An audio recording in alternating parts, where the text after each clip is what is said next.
Welcome to the Holy Mess podcast. If you think you're a mess, you are not alone. We talk about the things of life through the lens of faith, and we find the hope in all of it. And today is a very special episode. We've actually been talking about how we were finally going to share the story of Becca and Joey. And so that's what we're going to do this week. And we have a very special guest. Becca, I can't believe you said yes. I know. So we had been planning this for a while that we're going to tell the whole Joey story, which is my husband.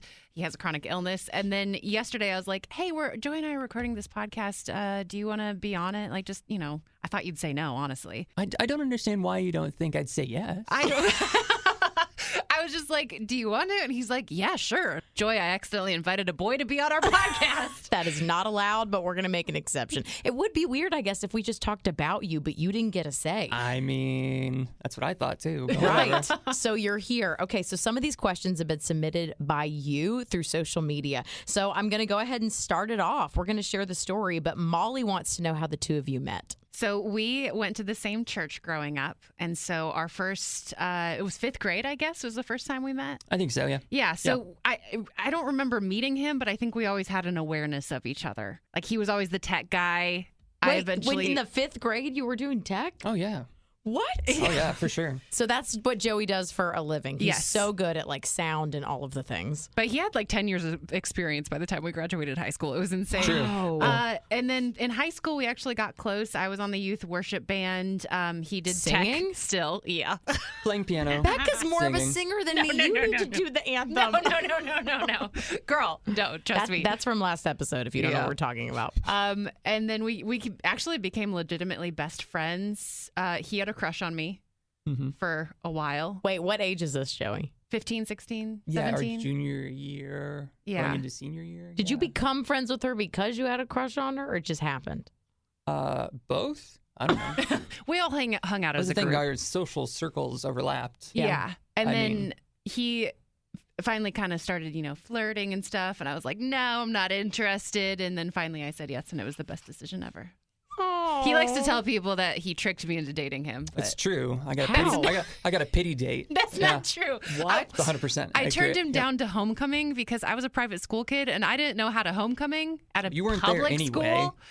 Oh, wait, Joey's a public school kid. Yeah. Yeah. You're so much cooler than us. Oh, snap. And so then I felt bad for turning him down. So then You I was also like, were physically not there. I mean, you were out of town. That's right. During it. Also. But I still felt bad. And then I was like, oh, I think I actually like this guy, and the rest is history. So you said, let's go out on a regular date. I will not go to homecoming with you, but I'll go on a regular That was date. too much for her. Yeah, that's fair. Yeah. Oh, and then you guys got married when you were how old? We're 21. 21. Yeah. Yep. Babies. Guys, I can't even imagine that because I got married like so much later, almost a decade after you guys. So you get married at 21, then take us all the way through. So tell us about how far into your marriage did Joey first get sick?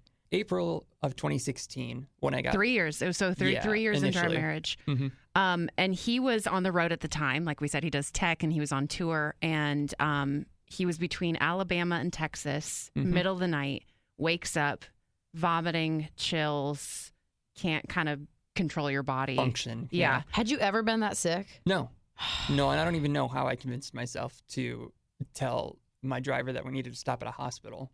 Because again, I mean, up until this point, when I got sick, I had never used my health insurance, taken any medication ever. I mean, I was perfectly healthy, super active. I mean, with my job, I was fairly well. I mean, physically. Yeah. You'd never had any issues. And you're like, what, 24? 24. Yeah. 24. 24-year-old dude goes to the doctor. Right. Yeah. So, I mean, the fact that somehow things were bad enough that I knew we needed to find a hospital. Mm-hmm. I don't know how we got there, but. Which I'm glad you did. Oh, yeah. Because they were in the middle of nowhere, Louisiana. He gets dropped off at this dinky little hospital. Super tiny. Yeah, what do they do since they're on tour? Did they literally just drop you off and say bye? Well, and I drive told off? them, I told them, what needed to happen, and they let that go. That's So my sad. bus left this show in Alabama before one of our other buses left. So, we were on a large tour. So my artist that I was with, we had two buses, one for crew and one for band and whatever else, right? So my bus left a little earlier because the artist had to stay and play a song with the headlining artist that we were on tour with. So they left 3 hours after us. So my bus dropped me off. I told him to go on. And then I had another bus coming within a couple hours if something was going to be resolved or we didn't, I'll get back not on resolve. that bus. Yeah, I'll get back on the bus or whatever. And then once we found out like that it was a little more complicated than that, we still thought it would be like a 48-hour kind of hospitalization thing. So I was just going to fly out. I was going to fly out to California because we were doing Stagecoach, which is the country version of Coachella. Same place. Same place. Same thing in California. So I was just going to fly out and meet them whenever, and then we'd work our way back. Because this was like day 2 of like a 14-day run of shows. Man. So like there was tons of stuff going on. Yes. I have no doubt your brain was also like, well, who's going to do my job? And what are we going to do? Well, that was the thing is we didn't really have, since it was me and all my stuff and the way I do things, like nothing's labeled because it's all my way. And it's very... It's very complicated and very simple at the same time. And we didn't, it's not like someone can just like show up and fill in. So you're trying to stay alive and also being like, also you need to press the blue button. Exactly. Yeah. So luckily the tour was big enough that I had my own kind of like tech to help with my stuff. So he was familiar enough to take over and at least make it work in the short term. Praise God for that. But that's also like devastating. And so how long was that hospital stay? And when did you guys know that things were not going to be good? That hospital I got dropped off at initially was too small to do anything. So they held me for like 12 hours. And then I took an 1.5-hour ambulance ride to a larger hospital in Shreveport. An 1.5 hours? Yes, in an ambulance. Oh. Not super comfortable, but whatever. And what was going on? What did they tell you? So the tiny hospital could do imaging and saw that I had like a couple gallstones that were kind of stuck. And that's what was causing the pain and the vomiting and just all this kind of stuff. So they're like, okay, we don't have anyone here that can take care of that right now. So we're going to send you to a bigger hospital. Is that a surgery? Because basically they're like, you need your gallbladder out. That's one of those organs that almost everyone eventually has their gallbladder out, right? It's not necessary. It is helpful, but it's not totally necessary. You can live without it. And having it removed, you can have it done laparoscopically, outpatient, no big single deal. day. So that's what we were thinking. Again, that was why we thought, my recovery, I was just fly out to the shows and we'd be fine. Yeah, after 72 have hours this or whatever. easy surgery. Also, it's worth noting at this point that when this is going down, the first 48 hours, I am in Rwanda, Africa, and I have no idea what's going on with no in cell phone Louisiana. or internet. It's like the timing of everything. I don't know. At some point, if you've been like, God, serious, like I couldn't have been in the same country. Right. That's traumatic in its own. So the gallstone, it passed, but it created enough damage in his body that he ended up with basically the worst case of pancreatitis that the doctors had ever seen. So I finally start getting updates in Rwanda, and it's like, oh, okay, actually, this is a bit more serious. I have pancreatitis. Oh, you know what? I actually, I'm going into organ failure and I'm septic, and they're taking me to ICU. And they at one point called his parents, and they were like, hey, you need to come say goodbye to your son. The fact that it changed so fast, Joey, I can't even imagine. That was, just part of the deal was, in that little waiting window of, 12 hours at this tiny hospital getting transferred, I show up at some weird time at this hospital in Shreveport. So it's not like we can do the surgery as I walk in the door or something. So, I'm just there kind of waiting a day to get everything organized and going. And then, by the time we got around to actually needing to do that procedure to remove the gallbladder, it was way too late. Yeah. So that's kind of the start of all of this. Everyone's like, what is his diagnosis? It literally started with a gallstone. Gallstone-induced pancreatitis. It just seems like such a small thing. And so did they say that part of the reason it was so bad is because they couldn't take care of it fast enough? Yeah, That's that part was of the reason. whole thing. As if, I had stopped at a larger hospital or made it a couple hours longer to Shreveport on its own, and got dropped off at a real hospital. They could have easily, snipped it out, in the course of a couple hours. So that was good to go. That was the start of all of this stuff. And so he was in that hospital stay for 16 days. We actually took a tour bus back home. He was, I know I'm going to get questions on this. He was out with Sam Hunt, who's a country artist. Yeah. And they sent a bus back for us. Yeah. So again, we had that really long run of shows, and they were actually working their way back from the West Coast to come back to Nashville. You were there so and long, it just so the whole tour was over. Yes. It just so happened that they were, we could pass through and pick us up in The hospital Shreveport. wouldn't let him go unless he did something. They're like, we can't just let you rent a car, get on a plane. Yeah, so this is the compromise. They wouldn't let me leave unless we paid for a life flight. Oh my basically. word! And I mean, we looked it up, and I mean, it was like $50,000 or something. It was So we insane. compromised. You're like, We're I'll like, lay down on a tour bus. We have this tour Exactly. bus. And we're Yes. like, okay, what if I have a bus come pick me up? Does You're that like, work? you don't know. I have connections. Right. I'm getting out of here. Well, that was the thing. When we started talking about it, we didn't even know that my buses were going to make it. We had already had it lined up to have a bus come get us. Like, Yeah. I called on some of my resources, and Yeah. I had a That's number of people amazing. like, okay, yeah, we'll send you a bus. Like, no big deal. That's Whatever. wonderful. At this But- point in the story, we think, okay, the worst of it's over. And a couple months later, he gets his gallbladder out. So, it's okay, so everything should be fine. Fast forward 6 months from the initial attack, and he has a fever of 104. You're really sick again. We go into the hospital, and we find out that he has a pancreatic pseudocyst. Basically, when the initial attack happened, his pancreas released fluid that wasn't supposed to be there. Yeah. It walled itself off in the body and became infected. Oh. So that was the first major surgery where they went in and cleaned it all out. And again, at this point, we're thinking, okay, now this is the last of it, right? Yes. And you can get back to your life, everything. But then that just created a pattern. And what we didn't know at the time is his pancreas was continually leaking. And it was creating these pockets of infected fluid. It kept doing it over and Over over. So, and over. yeah, no one really knew at this point that it was still leaking. Yeah. You're they're like, just I'm oh, good. they're just like, oh, so you probably had like this little fluid collection from your initial episode, and it walled itself off, and eventually just sat there long enough they got infected. They're like, okay, great, whatever, we'll drain it, no big deal, life moves on. But unfortunately, that didn't stop happening. Well, You that just kept getting fevers Yeah. and infections. yeah, we and were on this hospital like stays. 6-week cycle, like clockwork of let's say I get out of the hospital, we're good for with you a know, drain. They'd with always a put a drain in. I'm good. We'll have the drain in for like 3 weeks. We'll remove it.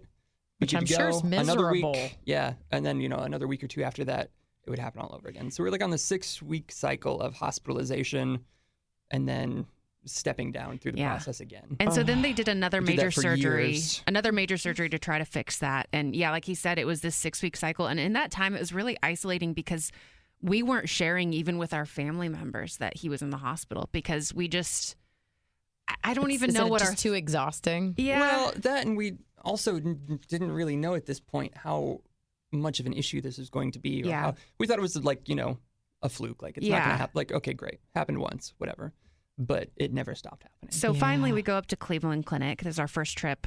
And we had this awful doctor who just talked down to us the entire time, but was like, okay, your pancreas is leaking. So it's the first time we get a diagnosis of what's still going on. He's like, I'm going to remove the tail of your pancreas, but you need to go home and get a life first. Literally what he told What does Joey. that mean? He's like, you You go home, gain weight, get healthy, and then, we can approach surgery in a couple months. You're like, I'm trying. You think I'm just like, I'd like Yeah. to not get healthy. Oh, it's so infuriating. So Yeah, he it was a lot. does.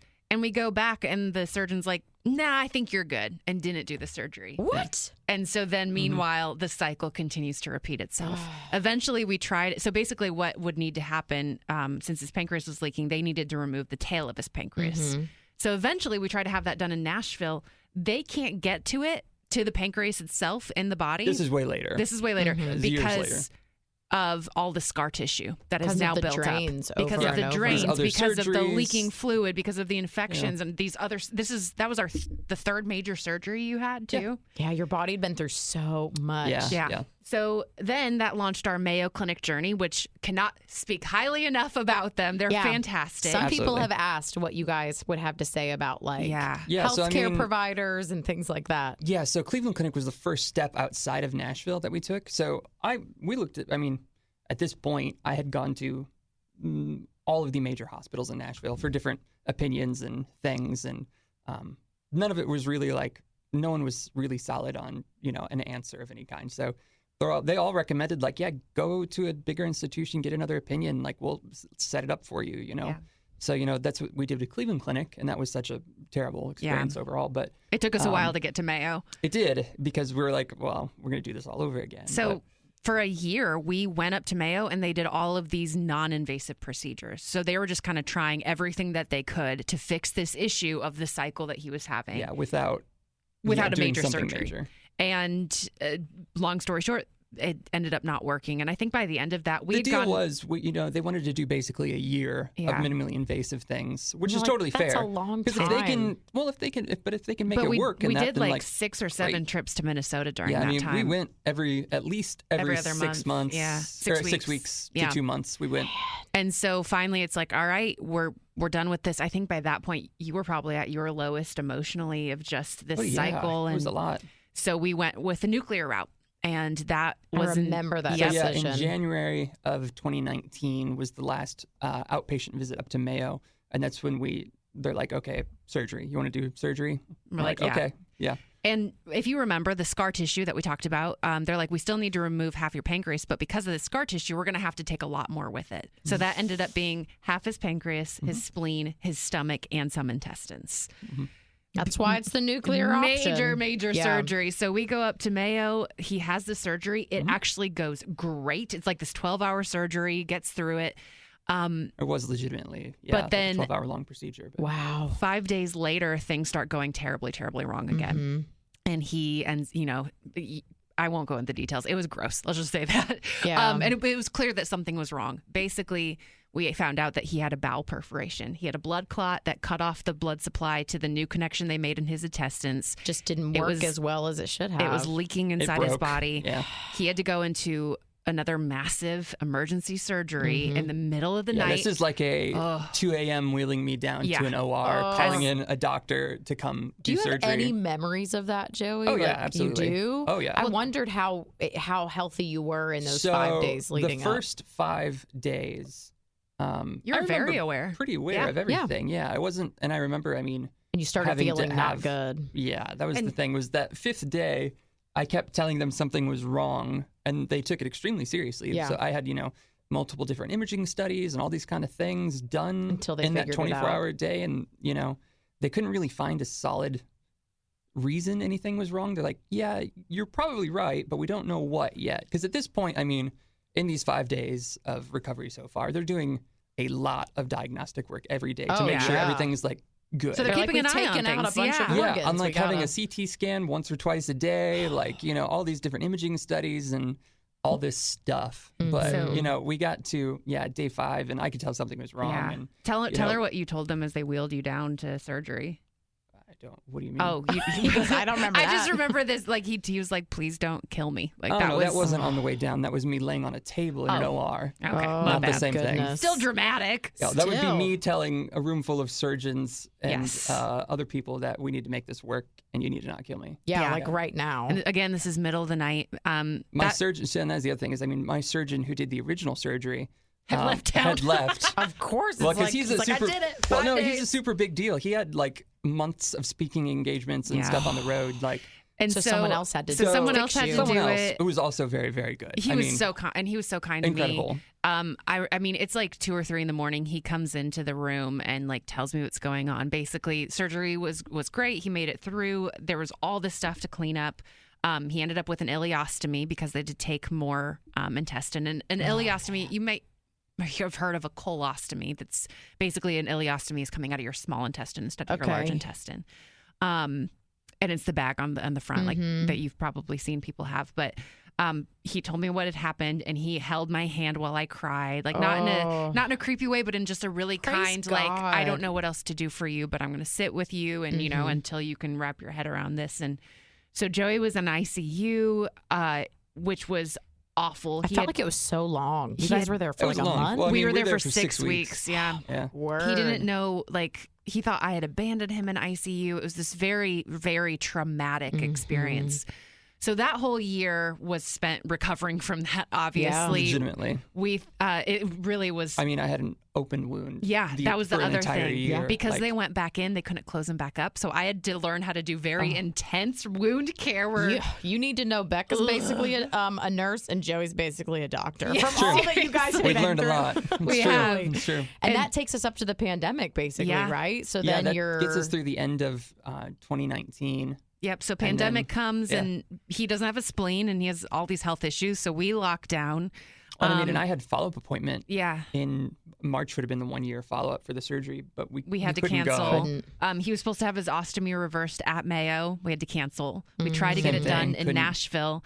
and they couldn't do it. I know that was its own devastation. And that was until September of 2020. But Man. Yeah, so that was just really hard news. And so finally, once we had wrapped our head around that, okay, you're going to have this ostomy likely for the rest of your life, then things got significantly harder for you to eat. And you remember, they removed his entire stomach. Yeah, and somebody asked, how do you get nutrition? How do you eat without a stomach? Yeah, so your stomach doesn't do what you think it does. It actually has very little to do with... He's a doctor, get ready. See, it really has very little to do with your digestion. I mean, basically, when you eat, everything just gets collected in your stomach and starts to preemptively break down with some different It's like a holding cell. It is. Yeah. And then it passes through the rest of your, small intestine, large So you don't intestine, even really have to have But you it. don't, there's, it's actually pretty common to have a stomach taken out for different. Not like super common. Well, no, but I mean for different cancers and different GI-based stuff, it's not terribly uncommon. That's amazing. So you can eat, but the amount and the timing is probably... Basically, because I don't have anywhere for that food to go and get held,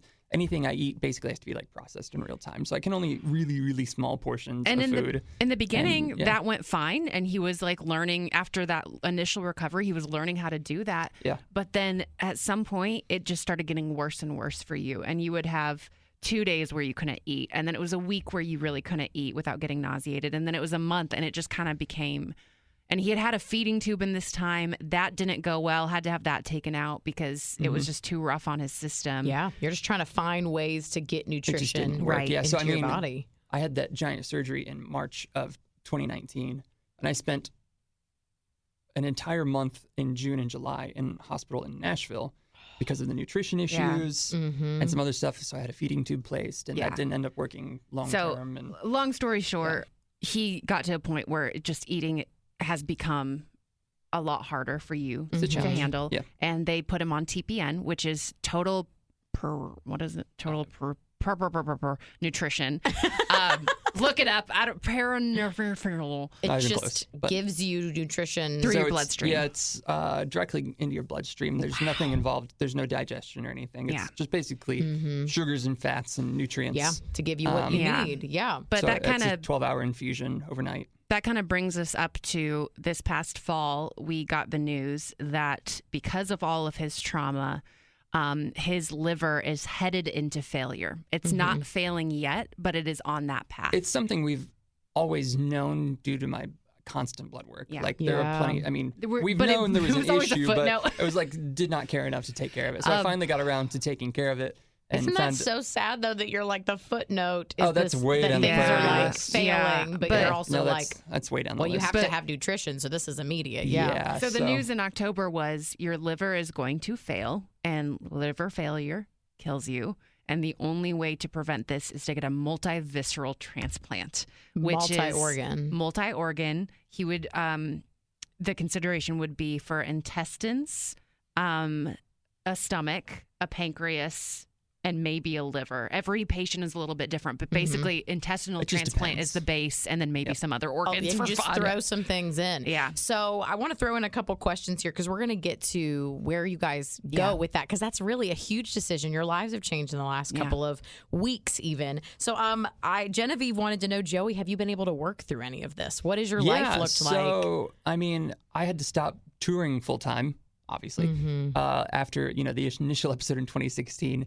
But I kept working the entire time, absolutely. Isn't that incredible? A little more complicated, but you can do anything remotely at this point. So, I mean, I was in the hospital, making floor plans for different events and, getting fire permits and lining up approvals for all these things. Something you need to know if you know Enneagram, Joey's an Enneagram 3. So he is... You might be taking out my stomach, but I'm going to, in my free time, I've got have a stuff job. to do. Yeah. And for sure. He is part-time now, which I think is a better fit for you. Yeah, no, I mean, I stopped working full-time in July of 2020. COVID, everything got complicated and things. And I do live events for a living. And at that point, they had all stopped. And they continued to not happen for a long time. So I just do kind of odd jobs freelance contract work. Becca told a story that you like hacked into something or you used your genius I did. to show Yes, where there right. was an issue with a company. I'm like, Yes. Joey's even smarter than we've ever known. That is an accurate story. Yes, We got creative with making money. So He great. got creative. It's perfect. Not Well, me, FBI. Jessica also wants to know, have you guys felt anger on the path your lives have taken, and how have you guys dealt with that? Oh, for sure. I mean, it's a lot to digest at any given time. We joke that we take turns breaking down. Yeah. One of us is always supporting the other one. We take turns. And I'll say this too, because I think, growing up in church, and I always thought that you couldn't be angry at God, that was like blasphemous. And I think when I got to a point where I'm like, God, I'm mad at you. I am mad that you are allowing this to happen. Like, I believe you're good, but this is not good, Yes. and I'm frustrated. And I think that was necessary for me, and kind of like I have to be able to vocalize those things. You know what I mean? Absolutely. Yeah, and honestly, it's a conversation that God and I still have from time to time. It's not this massive resolution. It's always like, God, I hate this. Okay, but you're good. Okay, it's gonna be fine. Keep moving. It's all you can do. Yeah, somebody wanted to know what is this? It was Lizzie. She said, how has this shaped your relationship with God? Like, you're not going to have, everyone has a different relationship with God, but when you are experiencing the kind of pain and suffering you guys have, I think people are always like, how do you come to terms with that? How do you still have one? Like, I've experienced less and doubted him in extreme seasons. I think for me, and I think you'd probably echo this too, is you kind of go, you find out that God is the God of peace and comfort. And I think that that's something, on the outside looking in, people are like, God does miracles and he's powerful and he's mighty. And I think at some point you kind of have to be like, okay, well, he's not going to do the miracle that we'd like, but he's comforting us in it. And I think that's probably how my relationship with God has changed the most, is just kind of seeing that and seeing him as a comforter. I do need Almighty God, but what I need in this moment is just comfort. It's just to be held. Yeah. And somebody wanted to know about your marriage. Like, how do you keep a romantic marriage? Romantic. Romance is not the most important thing in a marriage, but so that's the word someone used. It was Kristen. She said, when you're battling chronic illness, how do you have a healthy marriage and connection?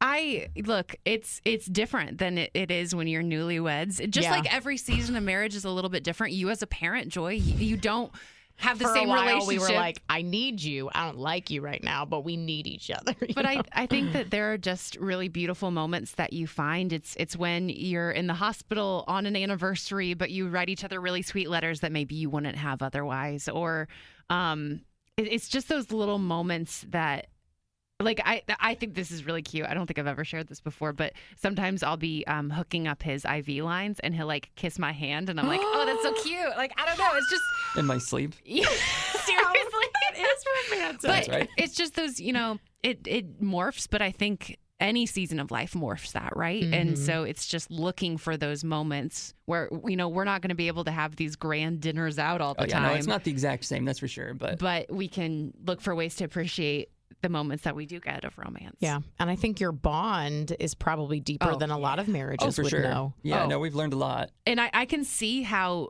hard times make couples either split up or grow stronger together. And I'm really thankful it made us grow stronger together. But Can I ask what you think the difference is? What causes, if you know, what might cause one to go one way, one the other?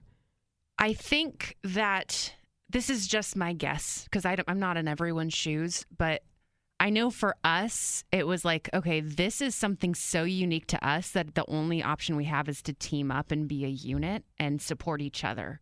Where I think maybe for others, they're like, well, I'm miserable. And the other person's like, well, I'm miserable. And they don't see.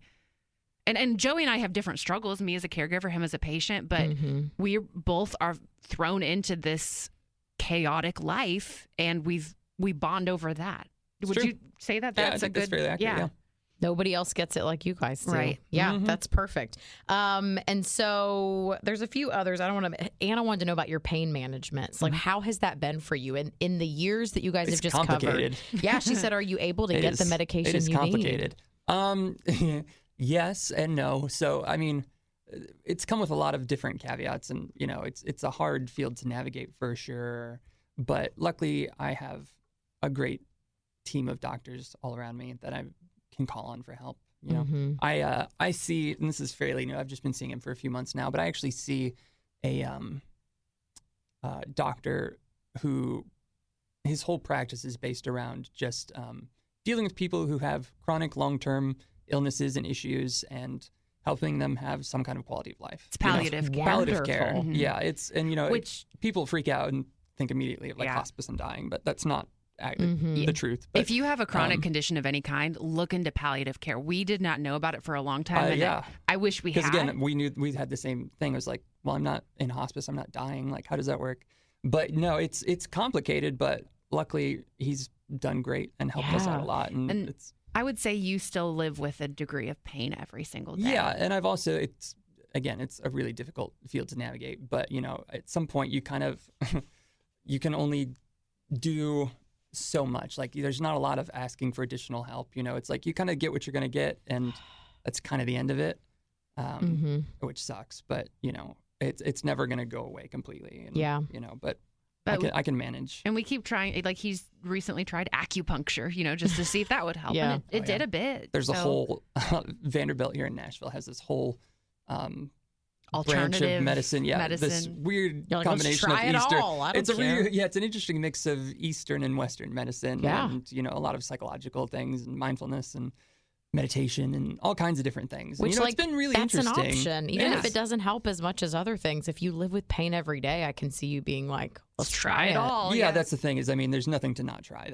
There's no harm in trying. For sure. Any of those things. Well, you guys take us to just a few weeks ago. You made another big trip and a big decision, and people have been asking about that on the podcast. Yeah. So walk us through that. So, like we said, the option for him was this multivisceral transplant. And so we chose Cleveland Clinic as our center, even though we had this terrible first experience. We both have family around that area in Ohio, so it just seemed like the best thing. Going up to the visit was, it didn't end up how it was supposed to. We started doing the tests, and then he popped a fever, and they're like, "Oh, you have an infection. You need to go into the hospital." So we went up to Cleveland with the intention of doing 3 days of outpatient visits with different doctors and having some tests done. Nothing super exciting. So we were there a Thursday, Friday, and Monday were the dates. So, Thursday we went to our first set of consults and stuff, which was great. And then I got a call at like 5 a.m. Friday, and they're like, "Hey, we need you to go to the emergency department. You're being admitted to the hospital." Yeah. You're like, what? Okay, great. Which is very, you have to understand that's pretty typical of for you guys. Our lives, but still really frustrating. It doesn't make it any better, yeah. So that kind of threw a whole curveball into it, and you did not have a great inpatient experience while we were there. No. But and the whole point of this was to figure out if you are able to get technically, transplants. we don't even know that it's possible or doable, or, there's a lot of people that have to sign off on things, and then, getting registered on a list of organ donations and stuff. Like, it's a long process. And what we learned is basically that, if he were approved, which we had the tests and it was looking like that, it was going to head that way. But they at least now know what the other tests need to be. Yeah. So if we were to move forward with the process, we'd have to go back up to Cleveland Clinic another time for probably a 2-week period while you had more tests done. We met with every single department head so they could sign off. Then once he's listed on the transplant list, it would likely take 3 to 5 years for him to get organs because he's not in active liver failure. And that's one of the main things they look at. Because of my age and current, health status, I would go to the very bottom of the list. Which is frustrating because he's not healthy, but according to their very specific metrics. Yeah. And so during that time of waiting, we could not leave Nashville. In fact, we would have to be able to get on a private plane at a moment's notice because you have to be within 4 hours of your transplant center at all times. Right, because if you get the call, you're like, the organs are here, go. So that's the deal. Yeah, that was kind of one of the first hurdles was, they explained that, if I'm on this list and, eventually I start declining in health, then I'll start moving up the list. So when and if they find a set of organs for me, we have 4 hours to get to Cleveland from wherever we are in the world. And then, terrifying. And it can't be commercial. It has to be private. It has to be private. It has to be guaranteed. And so then you get to the actual surgery. which is even more intense than anything he had ever been through. Survival rate of living 1 year past this specific transplant is 63%. That is and that's just 1 year. Lower than you would want. Even if you get through the surgery. Right, exactly, which the surgery itself is very intense. And then we would have to live in Cleveland for anywhere from 3 months to a year, depending on how long recovery took. Because to see how he does. In those initial stages, you have to be close to have constant tests done. So that was all the like logistics. And as we talked about this on the way back home, we talked the entire way home. And we're like, okay, logistically, we could make this work. Yeah, you can make anything work. But basically, at the end of the day, after everything we've been through, and I mean, you've heard this story now, is can you, Joey, emotionally, physically, spiritually, mentally make it through this massive of a surgery, let alone the process, let alone everything that comes with it? And the answer was no. No, it's not going to happen in that way, unfortunately. So what that means is that we are going to live out our lives the best the way that we can. Eventually, he will go into liver failure. That could be next year. That could be 10 years from now. We don't know. And once he goes into active liver failure, we do have the option of maybe pursuing something drastic. Really, the only thing on the table right now is this transplant or another major surgery where he'd still have to be listed for transplant in case that surgery went wrong. Right. Yeah, that was another option. That was the other part of Cleveland's But still not a great one because you're like, but you still want me to have the transplant and go through all those things. And go through all about. the things, Yeah. exactly.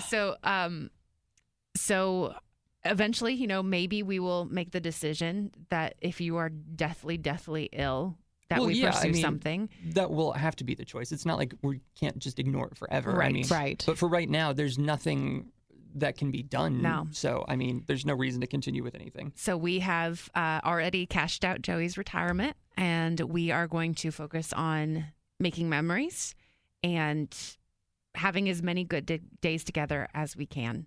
The fact that you can leave Nashville, like the fact that you can travel and you can do things and you don't have to be stuck. Somebody wanted to know, what are some bucket list items for you guys? Well, this is a bucket list, but I think next month we're going to go down to Pensacola and take our dog to the beach because I've always wanted to. Our big bucket list trip that I'm hoping we can maybe do in the next year is to the Amalfi Coast in Italy. We've always talked about that. Yeah. Joey really wants a new car, so we'll probably work that in. Yes. Work on that. So it's still kind of a day at a time. I don't know that we have like big long-term pictures past that, but those are the things that we're talking about right now. Planning what we want. Yeah. I mean, and again, right now, there's nothing wrong enough to keep us from doing anything. Right. It's just he's going to have periods of illness. He's going to be in the hospital from time to time, but we can work life around that and work trips around that and buy trip insurance. And hope that we get as many good years together as we can. Mm-hmm. Yeah. My husband, I don't know if you guys read the updates that Becca does on Caring Bridge, but my husband read it and he said, I just read so much peace in the decision. So tell me, this is what someone wanted to know. Do you feel mentally how do you feel mentally and spiritually about the decision? Oh, I mean, that's why I chose what I did. I mean, again, I just don't think there's a way to make it through that whole process without breaking apart. I don't think there's been a day where we've questioned a decision since we made it. And it's powerful. I think that just goes to show that this was the right decision for right now. Mm-hmm.